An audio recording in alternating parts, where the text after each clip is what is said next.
During a 2012 excavation in Ethiopia, a team of British archaeologists may very well have found the answer.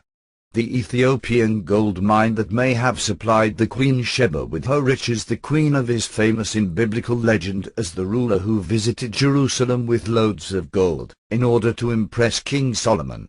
Little else is known about her, but the tale of her love affair with King Solomon inspired later mystical medieval literature in which she is described as possessing divine wisdom. She was also depicted in Turkish and Persian art and was featured in Handel's Oratorio Solomon. She is also mentioned in various treatises in the Kabbalah. The legend states that she taunted the king with riddles and that he wooed her in return.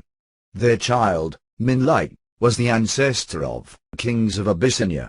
Sheba was an ancient realm that existed during the 8th century BC. It lasted for 1,000 years and included what is now modern Ethiopia and Yemen.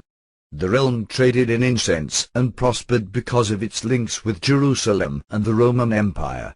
Its famous queen is mentioned both in the Quran and the Bible, which mentions that the Queen of Sheba arrived in Jerusalem with a very great retinue, with camels bearing spices, and very much gold and precious stones. Then she gave the king 120 talents of gold, and a very great quantity of spice. The biblical stories of Sheba were written in the Iron Age. Several figures in the Bible are referred to as Sheba, one of them being a descendant of Noah's son Shem. However, the name Sheba is actually a derivation of the Arabic Sheba, also known as the Sabaean kingdom. The story of its famous queen appears in the biblical Book of Kings. Its capital was the city of Merib, but the kingdom declined after a long civil war between numerous dynasties who each claimed the throne.